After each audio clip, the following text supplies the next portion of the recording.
This is Amy Wagonar from the Historical Society of Michigan with a Michigan History Moment.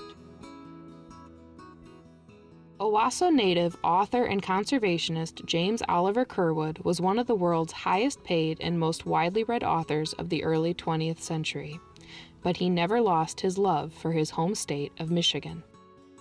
Born on June 12, 1878, Curwood spent his childhood in Owosso, where his father was a cobbler.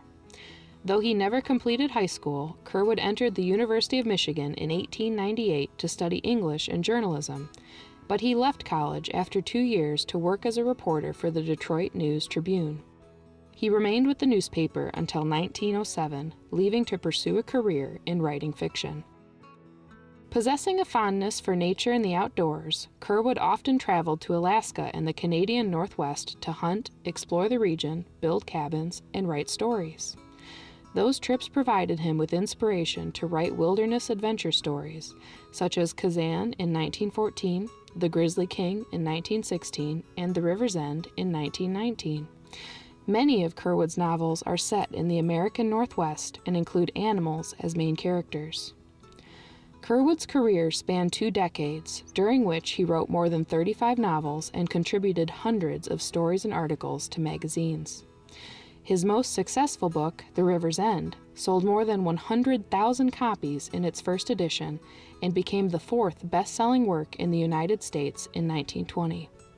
Several of his books were translated into different languages, and a number of films have been based on or inspired by his works.